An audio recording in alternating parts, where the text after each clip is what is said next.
months in the job is actually quite a long time.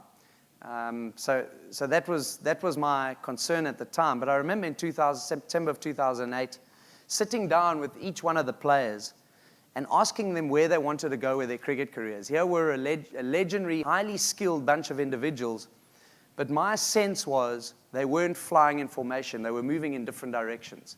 They'd all left their own legacy. They were great players. They were well received in India.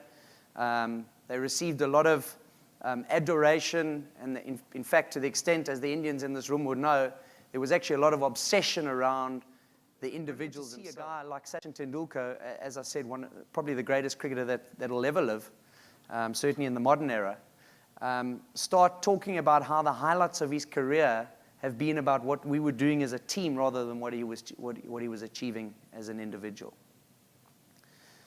I also felt that we had to really protect this space as much as possible, and by doing that, everyone had to play their part.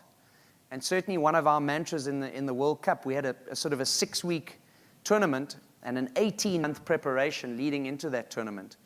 And one of the things that we felt that was going to be critical to our success in an event of that nature, which is largely, it's I suppose, an event that you can lose a game very easily. And how is this thing gonna unfold very quickly? And I felt that every guy needed to take some sort of responsibility within that tournament itself. In other words, there was going to be high pressure moments, and rather than blame someone for an error that you made, just take on that responsibility in that moment and embrace the pressure or the responsibility for that moment. And we spoke about that 18 months out as we prepared for this World Cup. And every single game we reflected on who did the best thing in the pressurized moment, who was the guy who stood up to the plate. And we began to realize that we could actually all make a contribution to the greater good of this team and the greater success of this team, rather than relying on the 2 or 3 really talented individuals to go make the plays. That everyone had something to do in a pressure moment in this situation. You need to be an inspiration to the people that you are leading. And you need to be a presence to the people that you are leading.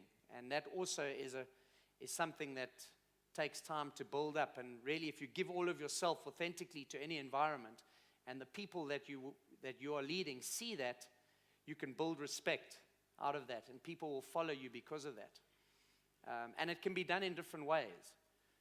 MS Dhoni has great presence and is an inspirational leader because he leads by example. He goes out onto the field of play, and he commands a respect by the way he goes about his business that people want to follow. In my line of work that I was with the Indian team, I needed to lead more by service. In other words, the players needed to see that I was committing myself every day on the training ground, physically, in a way that they wanted to follow that as well.